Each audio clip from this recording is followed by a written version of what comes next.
वृत्रगीता।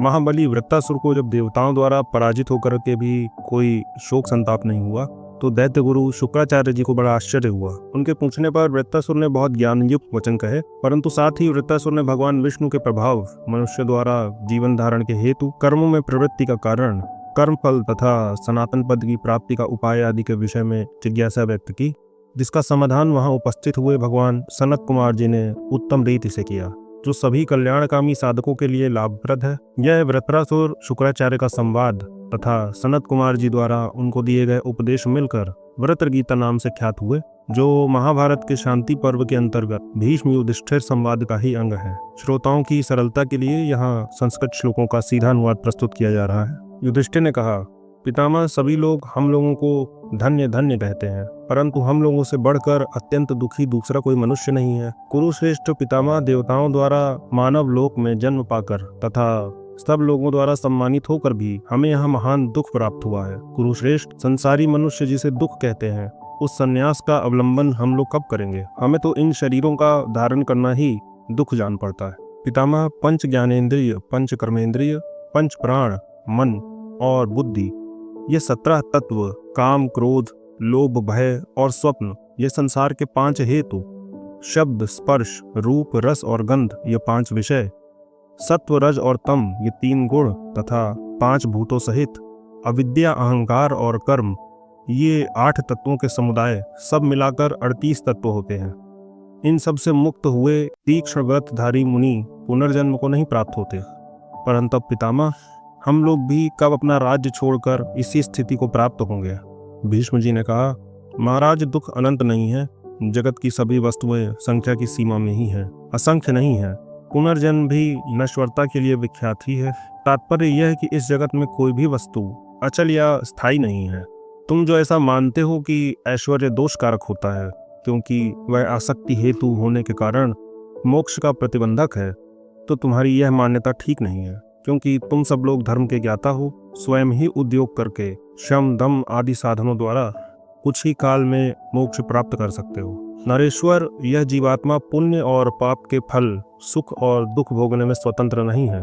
उन पुण्य और पापों से उत्पन्न संस्कार रूप अंधकार से यह आच्छन्न हो जाता है। जैसे अंधकारमयी वायु मैनसिल के लाल पीले चूर्ण में प्रवेश करके उसी के रंग से युक्त हो संपूर्ण दिशाओं को रंगती हुई दिखाई देती है, उसी प्रकार स्वभावतः वर्ण विहीन यह जीवात्मा तमोमय ज्ञान से आवृत और कर्म फल से रंजित हो वही वर्ण ग्रहण कर, अर्थात विभिन्न शरीरों के धर्मों को स्वीकार करके समस्त प्राणियों के शरीरों में घूमता रहता है। जब जीव तत्व ज्ञान द्वारा अज्ञान जनित अंधकार को दूर कर देता है, तब उसके हृदय में सनातन ब्रह्म प्रकाशित हो जाता है। ऋषि मुनि कहते हैं कि ब्रह्म की प्राप्ति किसी क्रियात्मक यत्न से साध्य नहीं है। इसके लिए तो देवताओं सहित संपूर्ण जगत को तुमको उन पुरुषों की उपासना करनी चाहिए जो जीवन मुक्त है। अतएव मैं महर्षियों के समुदाय को नमस्कार करता हूँ। नरेश्वर, इस विषय में एक प्राचीन इतिहास कहा जाता है, उसे एक चित्त होकर सुनो। भरत नंदन पूर्व काल में वृत्रासुर पराजित और ऐश्वर्य भ्रष्ट हो गया था। उसका कोई सहायक नहीं रह गया था। देवताओं ने उसका राज्य छीन लिया था। उस दशा में पड़कर भी उस असुर ने जैसी चेष्टा की, उसी का इस कथा में वर्णन है। वह शत्रुओं के बीच में रहकर भी आसक्ति शून्य बुद्धि का आश्रय ले शोक नहीं करता था। पूर्व काल की बात है कि वृत्रासुर को ऐश्वर्य भ्रष्ट हुआ देख शुक्राचार्य ने उससे पूछा, दानवराज, तुम्हें देवताओं ने पराजित कर दिया है, तो भी आजकल तुम्हारे चित्त में किसी प्रकार की व्यथा नहीं है, इसका क्या कारण है? वृत्रासुर ने कहा, ब्राह्मण, मैंने सत्य और तप के प्रभाव से जीवों के आवागमन का रहस्य निश्चित रूप से जान लिया है, इसलिए मैं उसके विषय में हर्ष और शोक नहीं करता हूँ। काल से प्रेरित हुए जीव और अपने पाप कर्म के फल स्वरूप विवश होकर नरक में डूबते हैं और पुण्य के फल से वे सब के सब स्वर्ग लोक में जाकर वहां आनंद भोगते हैं, ऐसा मनीषी पुरुषों का कथन है। इस प्रकार स्वर्ग अथवा नरक में कर्म फल भोग द्वारा निश्चित समय व्यतीत करके भोगने से बचे हुए कर्म सहित काल की प्रेरणा से वे बारंबार इस संसार में जन्म लेते रहते हैं। कामनाओं के बंधन में बंधकर विवश हुए कितने ही जीव सहस्त्रों बार तिर्यक योनियों में तथा नरक में पड़कर पुनः वहां से निकलते हैं। इस प्रकार मैंने सभी जीवों को जन्म मरण के चक्कर में पड़ा हुआ ही देखा है। शास्त्र का भी ऐसा सिद्धांत है कि जैसा कर्म होता है वैसा ही फल मिलता है। प्राणी पहले ही सुख दुख तथा प्रिय और अप्रिय विषयों में विचरण करके कर्म के अनुसार नरक तिर्यक योनि, मनुष्य योनि अथवा देव योनियों में जाते हैं।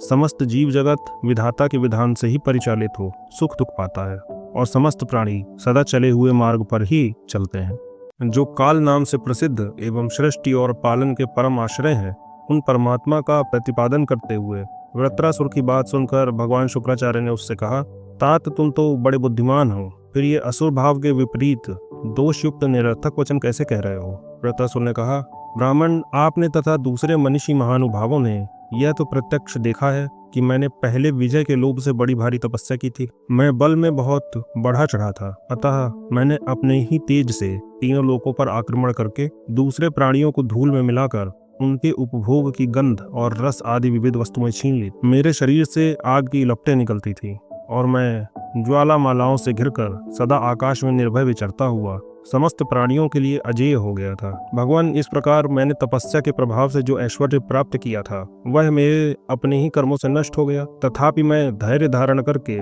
उसके लिए शोक नहीं करता हूँ। महामनस्वी पुरुष प्रवर देवराज इंद्र जब युद्ध की इच्छा से मेरे सामने आए, उस समय उनके साथ उन्हीं की सहायता के लिए आए हुए सबके प्रभु भगवान श्री नारायण हरि का मैंने दर्शन किया था। वे भगवान वैकुंठ, पुरुष, अनंत, शुक्ल, विष्णु, सनातन, मुंजकेश, हरिश्मश्रु तथा संपूर्ण भूतों के पितामह हैं। भगवान, अवश्य ही मेरी उस तपस्या का कोई अंश अब भी शेष रह गया है, अतः मैं उस कर्म फल के विषय में प्रश्न करना चाहता हूँ। अणिमा आदि ऐश्वर्य और महद ब्रह्म किस वर्ण में प्रतिष्ठित है तथा वह उत्तम ऐश्वर्य कैसे नष्ट हो जाता है? प्राणी किस हेतु से जीवन धारण करते हैं तथा किस कारण से कर्मों में प्रवृत्त होते हैं? जीव किस परम फल को पाकर अविनाशी एवं सनातन रूप से प्रतिष्ठित होता है? विप्रवर, किस कर्म अथवा ज्ञान से उस फल को प्राप्त किया जा सकता है? यह मुझे बताने की कृपा करें।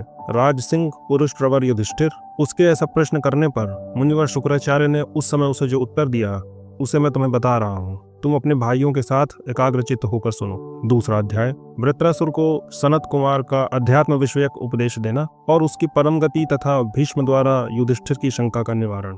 शुक्राचार्य ने कहा, तात आकाश सहित यह सारी पृथ्वी जिनकी भुजाओं के बल पर स्थित है, महान प्रभावशाली उन भगवान विष्णुदेव को नमस्कार है। दानव श्रेष्ठ जिनका मस्तक और स्थान भी अनंत है, उन भगवान विष्णु का उत्तम महात्म्य मैं तुम्हें बताऊंगा। शुक्राचार्य और वृत्रासुर में ये बातें हो रही थी कि वहाँ महामुनि धर्मात्मा सनत कुमार उनके संशय का निवारण करने के लिए आ पहुंचे।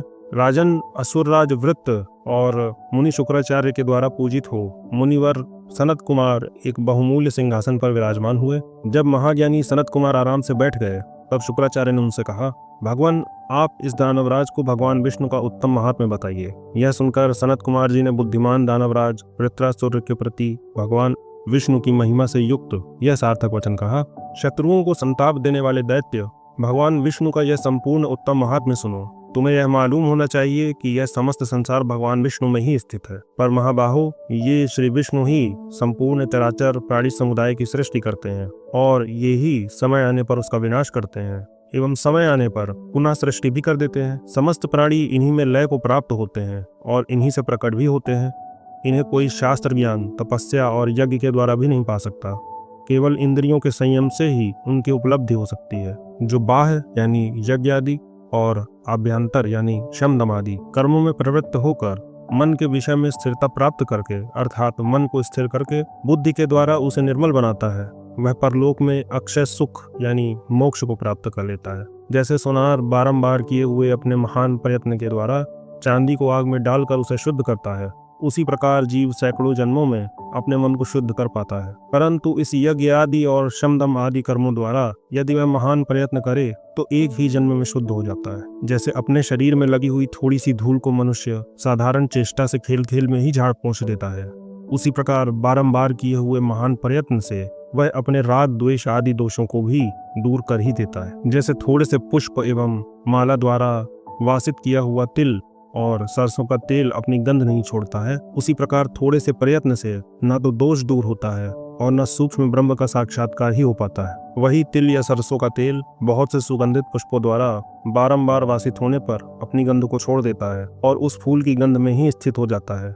उसी प्रकार सैकड़ों जन्मों में स्त्री पुत्र आदि के संसर्ग से युक्त तथा सत्व रज और तम इन तीनों गुणों द्वारा प्रवर्तित दोष समूह बुद्धि तथा अभ्यास जनित यत्न से निवृत्त हो पाता है। दरुनंदन, कर्म से अनुरक्त और कर्म से विरक्त होने वाले प्राणी समूह जिस प्रकार राग और विराग के हेतुभूत विभिन्न कर्मों को प्राप्त होते हैं वह सुनो। प्रभु, जिस प्रकार वे कर्म में प्रवृत्त होते तथा जिस निमित्त से उसमें स्थित होते हैं और जिस अवस्था में उससे निवृत्त हो जाते हैं, वह सब मैं तुमसे क्रमशः बताऊंगा। तुम उसे यहाँ एकाग्रचित्त होकर सुनो। श्रीमान भगवान नारायण हरि आदि और अंत से रहित हैं। वे ही चराचर प्राणियों की रचना करते हैं। वे ही संपूर्ण प्राणियों में अक्षर और अक्षर रूप से विद्यमान है। 11 इंद्रियों का जो वैकारिक सर्ग है वह भी उन्हीं का स्वरूप है। वे अपनी चैतन्यमयी किरणों द्वारा संपूर्ण जगत में व्याप्त हो रहे हैं। दैत्यराज, पृथ्वी को भगवान विष्णु के दोनों चरण समझो। स्वर्ग लोक को मस्तक जानो। ये चारों दिशाएं उनकी 4 भुजाएं हैं। आकाश उनके कान है। तेजस्वी सूर्य उनका नेत्र है। मन चंद्रमा है। बुद्धि यानी कि महतत्व उनकी नित्य ज्ञान वृत्ति है और जल रसनेन्द्रिय है। दानव प्रवर, संपूर्ण ग्रह उनकी दोनों बाहुओं के बीच में स्थित है। नक्षत्र मंडल नेत्रों से प्रकट हुआ है। धनुनंदन, यह पृथ्वी उनके दोनों चरणों में स्थित है। उन्हें तुम संपूर्ण भूत स्वरूप, इस जगत का आदि कारण और परमेश्वर जानो। रजोगुण, तमोगुण और सत्वगुण, इन तीनों को नारायण में ही मानो। तात, समस्त आश्रमों का फल वे ही हैं। विद्वान पुरुष समस्त कर्मों द्वारा प्राप्तव्य फल उन्हीं को मानते हैं। कर्मों का त्याग रूप जो संन्यास है, उसका फल भी वे ही अविनाशी परमात्मा है। वेद मंत्र उनके रोम है तथा प्रणव उनकी वाणी है। बहुत से वर्ण और आश्रम उनके आश्रय हैं। उनके अनेक मुख हैं। हृदय में आश्रित धर्म भी उन्हीं का स्वरूप है। वे ही ब्रह्म है। वे ही आत्मदर्शन रूप परम धर्म है। वे ही तप और सदसत्व स्वरूप है। श्रुति यानी कि वेद, शास्त्र और सोमपात्र सहित 16 ऋतुजों वाला यज्ञ भी वे ही है। वे ही ब्रह्मा विष्णु, दोनों अश्विनी कुमार, इंद्र, मित्र, वरुण, यम और कुबेर हैं। उनका दर्शन पृथक पृथक होने पर भी वे अपनी एकता को जानते हैं। तुम भी इस संपूर्ण जगत को एक परमात्मा देव के ही अधीन समझो। दैत्यराज, अनेक रूपों में प्रकट हुए उन परमात्मा की एकता का यह वेद प्रतिपादन करता है। जीव विज्ञान बल से ही ब्रह्म का साक्षात्कार करता है। उस समय उसकी बुद्धि में वह ब्रह्म प्रकाशित हो जाता है। कितने ही जीव करोड़ों कल्पों तक स्थावर रूप से एक स्थान में स्थित रहते हैं और कितने ही उतने समय तक इधर उधर विचरते रहते हैं। दैत्य प्रवर, प्रजा की सृष्टि का परिमाण कई हजार बावड़ियों की संख्या के समान है। वे सारी बावड़ियां 500 योजन चौड़ी, 500 योजन लंबी और 1-1 कोस गहरी हों। गहराई इतनी हो कि कोई उनमें प्रवेश न कर सके। तात्पर्य यह कि प्रत्येक बावड़ी बहुत लंबी, चौड़ी और गहरी हो। उनमें से एक बावड़ी के जल को कोई दिन भर में एक ही बार एक बाल की नोक से उलीचे, दूसरी बार न उलीचे। इस प्रकार उलीचने से उन सारी बावड़ियों का जल जितने समय में समाप्त हो सकता है, उतने ही समय में प्राणियों की सृष्टि और संहार के क्रम की समाप्ति हो सकती है। अर्थात जैसे उक्त प्रकार से उलीचने पर उन बावड़ियों का जल सूखना संभव है, वैसे ही बिना ज्ञान के संसार का उच्छेदन होना असंभव है। प्राणियों के वर्ण 6 प्रकार के हैं: कृष्ण, धूम्र, नील, रक्त, हरिद्रा यानी कि पीला और शुक्ल। इनमें से कृष्ण, धूम्र और नील वर्ण का सुख मध्यम होता है। रक्त वर्ण विशेष रूप से सहन करने योग्य होता है। हरिद्रा की सी कांति सुख देने वाली होती है और शुक्ल वर्ण अत्यंत सुखदायक होता है। दानवराज, शुक्ल वर्ण निर्मल, शोकहीन, परिश्रम शून्य होने के कारण सिद्धिकारक होता है। दितिकुल नंदन, जीव शास्त्रों योनियों में जन्म ग्रहण करने के बाद मनुष्य योनि में आकर कभी सिद्धि लाभ करता है। असुरेंद्र, देवराज इंद्र ने मंगलमय तत्व ज्ञान प्राप्त करके हमारे निकट जिस गति और दर्शन शास्त्र का वर्णन किया है, वह प्राणियों की वर्ण जनित गति है। अर्थात शुक्ल वर्ण वालों को वही सिद्धि प्राप्त होती है। वह वर्ण कालकृत माना गया है। दैत्य प्रवर, इस जगत में समस्त जीव समुदाय की परगति 14 लाख बताई गई है। 5 कर्मेंद्रिय, 5 ज्ञानेंद्रिय तथा मन, बुद्धि, चित्त और अहंकार, ये 14 कारण हैं। इन्हीं के भेद से 14 प्रकार की गति होती है। फिर विषय भेद से वृत्ति भेद होने के कारण 14 लाख प्रकार की गति होती है। जीव का जो ऊर्ध्वलोकों में गमन होता है, वह भी उन्हीं 14 कारणों द्वारा संपादित होता है। विभिन्न स्थानों में जो स्थिरता पूर्वक निवास है, वह और उन स्थानों में जो उन जीवों का अधोपतन होता है, वह भी उन्हीं के संबंध से होता है। इस बात को तुम अच्छी तरह जान लो। अतः इन 14 कारणों को सात्विक मार्गाभिमुखी जानना चाहिए। कृष्ण वर्ण की गति नीच बताई गई है। वह नरक प्रदान करने वाले निषिद्ध कर्मों में आसक्त होता है, इसलिए नरक की आग में पकाया जाता है। वह कुमार्ग में प्रवृत्त हुए पूर्वोक्त 14 कारणों द्वारा पापाचार करने के कारण अनेक कल्पों तक नरक में ही निवास करता है, ऐसा ऋषि मुनि कहते हैं। तदनंतर वह जीव लाखों बार या लाखों वर्षों तक नरक में विचरण करके फिर धूम्र वर्ण पाता है, यानी पशु पक्षी आदि की योनियों में जन्म लेता है। उस योनि में भी वह विवश होकर बड़े दुख से निवास करता है। फिर युग क्षय होने पर वह तप यानी पुरातन पुण्य कर्म या विवेक के द्वारा सुरक्षित होकर उस संकट से उद्धार पा जाता है। वही जीव जब सत्व गुण के युक्त होता है तब अपनी बुद्धि के द्वारा तमोगुण की प्रवृत्ति को दूर हटाता हुआ अपने कल्याण के लिए प्रयत्न करता है। उस समय सत्व गुण के बढ़ जाने पर वह रक्त वर्ण को प्राप्त होता है। इसी को अनुग्रह सर्ग कहा जाता है। चित्त की विभिन्न वृत्तियों पर अनुग्रह करने वाले देव विशेष का ही नाम अनुग्रह है। जब सत्व गुण में कुछ कमी रह जाती है तब वह जीव नील वर्ण को प्राप्त होकर मनुष्य लोक में आवागमन करने लगता है। तत्पश्चात वह मनुष्य लोक में एक कल्प तक स्वधर्म जनित बंधनों से बंधकर क्लेश उठाता हुआ जब धीरे धीरे अपनी तपस्या को बढ़ाता है तब हल्दी किसी कांति वाले पीत वर्ण देवता भाव को प्राप्त होता है। वहां भी सैकड़ों कल्प व्यतीत कर लेने पर वह पुनः पुण्य क्षय के पश्चात मनुष्य होता है। इस प्रकार वह देवता से मनुष्य और मनुष्य से देवता होता रहता है। हे दितिपुत्र, सहस्त्रों कल्पों तक देव रूप से विचरते रहने पर भी जीव विषय भोग से मुक्त नहीं होता तथा प्रत्येक कल्प में किए हुए अशुभ कर्मों के फल को नरक में ही रहकर भोगता हुआ जीव 19,000 विभिन्न गतियों को प्राप्त होता है। तत्पश्चात उसे नरक से छुटकारा मिलता है। मनुष्य के सिवा अन्य सभी योनियों में केवल सुख दुख के भोग प्राप्त होते हैं। मोक्ष का योग हाथ नहीं लगता। इस बात को तुम्हें भली भांति समझ लेना चाहिए। वह जीव निरंतर देवलोक में विहार करता है और वहां से भ्रष्ट होने पर मनुष्य योनि को प्राप्त होता है। मर्त्यलोक में वह 800 कल्पों तक बारंबार जन्म लेता है। तत्पश्चात शुभ कर्म करके वह पुनः देव भाव को प्राप्त करता है। यह आवागमन का चक्र तभी तक चलता है जब तक जीव को परम ज्ञान या अनन्य भक्ति की प्राप्ति नहीं हो जाती। उसकी प्राप्ति होने पर तो वह मुक्त या परमात्मा को ही प्राप्त हो जाता है। असुरों के प्रमुख वीर वह जीव कालक्रम से अशुभ कर्म करके कभी कभी मर्त्यलोक से भी नीचे गिर जाता है और सबसे निकृष्ट तल प्रदेश की भांति निम्नतम कृष्ण वर्ण यानी स्थावर योनि में जन्म ग्रहण करके स्थित होता है। इस प्रकार उत्थान पतन के चक्र में पड़े हुए इस जीव समूह को जिस प्रकार सिद्धि यानी मुक्ति प्राप्त होती है वह मैं तुम्हें बता रहा हूँ। क्रमशः रक्तवर्ण यानी अनुग्राहक देवता, हरिद्रा वर्ण यानी देवता तथा शुक्ल वर्ण यानी सनकादि कुमारों जैसा सिद्ध शरीरधारी होकर वह जीव बारी बारी से 700 दिव्य शरीरों का आश्रय ले भू आदि 7 उत्तमोत्तम लोकों में विचरण करके पूर्व पुण्य के प्रभाव से वे पूर्वक विशुद्ध ब्रह्मलोक में चला जाता है। महानुभाव वृत्रासुर प्रकृति, महतत्व, अहंकार और पंच तन्मात्राएं ये 8 तथा दूसरे 60 तत्व और इनकी जो सैकड़ों वृत्तियां हैं ये सब महातेजस्वी योगियों के मन के द्वारा अवरुद्ध की हुई होती हैं तथा सत्व, रज और तम इन तीनों गुणों को भी वे अवरुद्ध कर देते हैं। अतः शुक्ल वर्ण वाले संकादिकों के समान सिद्ध पुरुष को जो उत्तम गति प्राप्त होती है वही उन योगियों को मिलती है। जो परम गति शुक्ल वर्ण के साधक को मिलती है उसे पाने का अधिकार भ्रष्ट करके भी जो असिद्ध हो रहा है एवं जिसके समस्त पाप नष्ट हो चुके हैं ऐसा योगी भी यदि योग जनित ऐश्वर्य के सुख भोग की वासना का त्याग करने में असमर्थ है तो वह न चाहने पर भी एक कल्प तक अपनी साधना के फल रूप महा, जन, तप और सत्य इन चारों लोकों में क्रमशः निवास करता है और कल्प के अंत में मुक्त हो जाता है। किंतु जो भली भांति योग साधना में असमर्थ है वह योग भ्रष्ट पुरुष 100 कल्पों तक ऊपर के 7 लोकों में निवास करता है। फिर बचे हुए कर्म संस्कारों के सहित वहां से लौटकर मनुष्य लोक में पहले से बढ़कर महतत्व संपन्न हो मनुष्य शरीर को पाता है। तदनंतर